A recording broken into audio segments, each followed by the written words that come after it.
അങ്ങനെ ഒരു happy good morning പറഞ്ഞ് കുലാലംപൂരിൽ ഫ്ലൈറ്റ് ലാൻഡ് ചെയ്തു. അവിടുന്ന് നേരെ സിമ്മ് വാങ്ങിച്ചു. 35 റിങ്കറ്റാണ് സിമ്മിന്. 10 ദിവസത്തേക്ക് ഡാറ്റ കിട്ടും. എൻ്റെ ബാഗേജും എടുത്ത് ഞാൻ പുറത്തേക്ക് ഇറങ്ങുകയാണ്. എനിക്ക് ഫ്ലൈറ്റിൽ നിന്നും ഒരു സുഹൃത്തിനെ കിട്ടി. പുള്ളി കാസർഗോട്ടുകാരനാണ്. ശരിക്കും ജീവിതം ആസ്വദിച്ചും അനുഭവിച്ചും പഠിച്ച ഒരൊന്നൊന്നര മാണിക്യക്കല്ല്. പരിചയപ്പെടേണ്ട വ്യക്തി തന്നെ. ഏതായാലും യാത്രയിൽ ഇങ്ങനെ ഒരു മുതൽക്കൂട്ടുകൾ സ്വാഭാവികമായിട്ട് ഉണ്ടാവാറുണ്ട്. ഈ കാണുന്നത് രാവിലെ തന്നെ ചോറ് തിന്നണ മനുഷ്യന്മാരട്ടോ. 7 മണിക്കാണ് ചോറ് തിന്നണത്. ഓക്കെ, ഞങ്ങൾ രണ്ടുപേരും ഓരോ ചായ കുടിച്ചു. അതിൻ്റെ കൂടെ ബ്രെഡിൻ്റെ കൂടെ ഒരു ചെറിയ എന്തോ ഒരു സ്നാക്കാണ്, പക്ഷേ കഴിക്കാൻ രസമുണ്ടായിരുന്നു. അതും കഴിഞ്ഞ് നേരെ ബസ് TBS സ്റ്റാൻഡിലേക്കാണ് എനിക്ക് പോകേണ്ടത്.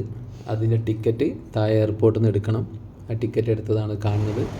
ടിക്കറ്റ് എടുത്ത് TBS സ്റ്റാൻഡിലേക്ക് പോകണമെങ്കിൽ ഈ ബസ്സിൽ കയറണം. അപ്പോൾ ബസ് വന്നു, ഞാൻ കയറി യാത്ര തുടർന്നു. ഈ കാണുന്നതാണ് പാം ഓയിലിൻ്റെ ട്രീ. നമ്മുടെ കേരളത്തിൽ ഏതെങ്കിലും കുന്നിൻ്റെ മലയിലേക്ക് മുകളിൽ കയറി നിന്ന് കഴിഞ്ഞാൽ താഴോട്ട് നോക്കുമ്പോൾ തെങ്ങ് നിറച്ചും കാണൂലേ, അതേപോലെ അവിടെ നിറച്ചും കാണാൻ ഈ പാം ഓയിലിൻ്റെ ട്രീ ആണ്, പാം ട്രീ ആണ് കാണാൻ. ഓക്കെ, പിന്നെ വീടുകളൊക്കെ ഒരേ സ്ട്രക്ചറായിരിക്കും. ഒരു മോഡലാണെങ്കിൽ ആ ഏരിയയിൽ ഫുള്ളും അതേ മോഡൽ വീടായിരിക്കും ഉണ്ടാവുക. അത് അവിടുത്തെ ഒരു നിയമമാണെന്നാണ് കേട്ടത്. അങ്ങനെ ഒരു നിയമം ഉണ്ടായതുകൊണ്ട് തന്നെ ഇവിടുത്തെ മനുഷ്യന്മാർക്ക് അഹങ്കാരം കുറവാണ്, പിന്നെ സമാധാനമുണ്ട്. കാരണം അവർ സാമ്പത്തികം വീടിൻ്റെ മുകളിൽ ആവശ്യമില്ലാതെ കയറ്റില്ല. കാരണം എങ്ങനെ കയറ്റിയാലും നിയമം തെറ്റാൻ പാടില്ലല്ലോ. അതുകൊണ്ട് വീട് മറ്റുള്ളവർ കാണാൻ വേണ്ടി അലങ്കരിക്കാറില്ല. ബസ് ഇറങ്ങി ഞാൻ നേരെ TBS സ്റ്റാൻഡിൻ്റെ അകത്തേക്ക് പോയി. നല്ല വിശപ്പുണ്ടായിരുന്നു. ആ ഒരു ചായയും ബ്രെഡും മാത്രമാണല്ലോ കഴിച്ചത്. അപ്പം അവിടെ സ്നാക്സ് ഉണ്ട്. സ്നാക്സ് ആരും എടുത്തു തരുമൊന്നുമില്ല, നമുക്ക് വേണ്ടത് എടുക്കാം. ബില്ല് അടയ്ക്കണം. ബില്ല് ക്യൂ നിന്ന് അടയ്ക്കണം. ഒരുപാട് പേരുണ്ടെങ്കിലും ഇനി 2 പേരാണെങ്കിലും ഓവർടേക്ക് ചെയ്ത് അടയ്ക്കാൻ പറ്റില്ല. അപ്പം ബില്ലടച്ചു, പൈസ കൊടുത്തു. നാട്ടിലെ 60 രൂപകളായിട്ടുണ്ട് ആ ഒരു 3 സ്നാക്കിന്. അതായത് ഒരു സ്നാക്കിന് 20 രൂപ.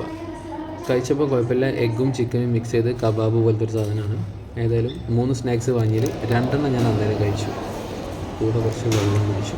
ഇതാണ് എൻ്റെ ബ്രേക്ക്ഫാസ്റ്റ്. അടുത്തത് എനിക്ക് കൊങ്താൻ എന്ന് പറഞ്ഞ സ്ഥലത്തെത്തണം. കൊങ്താനിലേക്ക് ഡയറക്റ്റ് ബസ് ഇവിടെ നിന്ന് ഇല്ല എന്ന് പറഞ്ഞു. അതുകൊണ്ട് ടമർലോ എന്ന് പറഞ്ഞ സ്ഥലത്തേക്കുള്ള ബസ് എടുത്തു. ആ ടിക്കറ്റിന് ക്യൂ നിന്നു, ടിക്കറ്റ് എടുത്തു. ആ സമയത്ത് അവിടെ ഒരു സംഭവം ഉണ്ടായി. ആ സംഭവം എന്താണെന്ന് നിങ്ങൾ ആദ്യം കണ്ടിട്ട് ഞാനത് എന്താണെന്ന് പറഞ്ഞുതരാം. വളരെ സന്തോഷമുള്ളൊരു കാര്യമായിരുന്നു. Okay, thank you. Now your pain is okay? Okay. Are you happy? Happy. Thank you so much. Bye. Ticket കൗണ്ടറിലെ വരിയിൽ ഇദ്ദേഹത്തിൻ്റെ കൈക്ക് എന്തോന്ന് സംഭവിച്ച് കൈ പൊന്തുന്നില്ല. ഭയങ്കര കരച്ചിൽ, ഭയങ്കര പ്രയാസമായിരുന്നു. അദ്ദേഹത്തിൻ്റെ കൈ ചികിത്സിക്കാൻ വേണ്ടി ബസ് മിസ്സായതുപോലെയാണ് എനിക്ക് ഫീൽ ചെയ്തത്. എന്തായാലും എൻ്റെ കയ്യിലൂടെ പടച്ചവൻ അദ്ദേഹത്തിൻ്റെ കൈവേദന മാറ്റിക്കൊടുത്ത്. ആ സന്തോഷമാണ് ആ കാണുന്നത്. ഞാനത് ചെയ്തു പോന്നതാണ്. ഞാൻ ഉള്ളിടത്ത് തിരഞ്ഞു വന്നിട്ട് അവർ ആ ചെറിയ ഗിഫ്റ്റ് തന്ന് ഹാപ്പി ആയിട്ട് തിരിച്ചു പോയി.